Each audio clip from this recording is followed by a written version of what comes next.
You should start a business. Yes, I know. Bill Gates started Microsoft when he was 19. Steve Jobs started Apple at 21.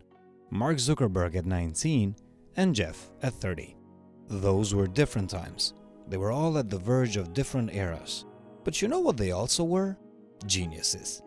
No offense, but if you were a genius, you wouldn't be here with me. You'd be watching Roblox or playing Minecraft. Sometimes my genius is...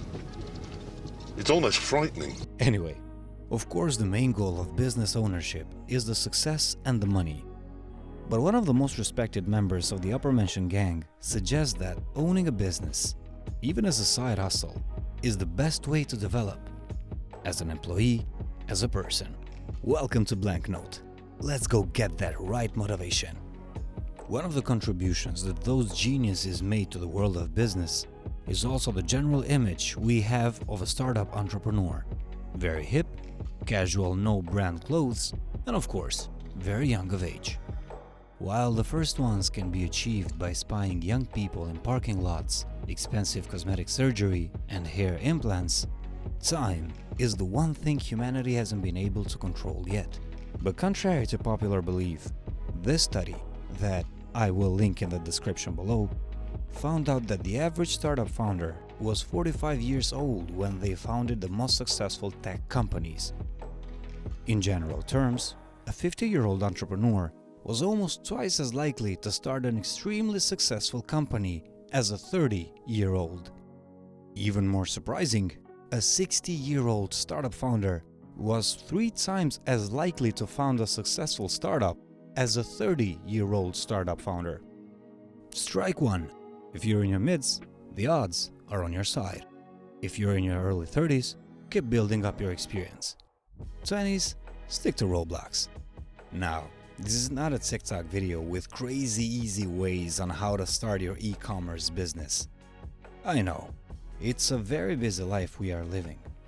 Between tight schedules, family life, and God have mercy an ounce of hobby, it can be very challenging to find time for venture capitalism. But it is true though, the world is certainly more connected than it was when Steve Jobs started Apple. But we're not talking about an entire business. Even a side hustle is just as good. Even if you end up failing at it, the end result will leave you with an experience you didn't have in the first place. Here's how Stevie puts it. I think that without owning something over an extended period of time, like a few years, where you have the chance to take responsibility for your recommendations, where you have to see your recommendations through all action stages and accumulate scar tissue for the mistakes, and pick yourself up off the ground and dust yourself off, you learn a fraction of what you can.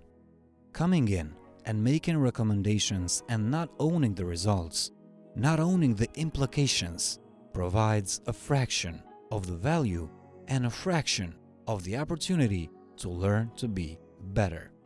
Without the experience of actually doing it, you never get three-dimensional. Bottom line, investing in your own business has 2 outcomes. You might make it and... Yes! Hell yeah!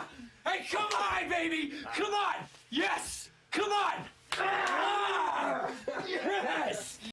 Or you might not and leave with more experience, becoming a more qualified employee, and you will care more about what you do. Now, I've been doing radio and TV hosting these last 7 years, contributing in large media companies.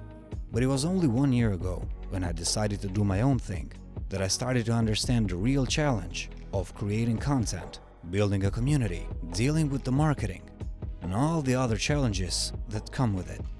But I love it. My career is focused in other directions. But this new side path is teaching me very valuable lessons. This small YouTube channel is the first step towards a larger vision. And with that being said, we've reached the end of this video. And this is the part I thank you and ask for your help and support in the form of a subscribe, a like, a share, or a comment. That would mean a lot to me. Thanks again for watching. See you in the next video.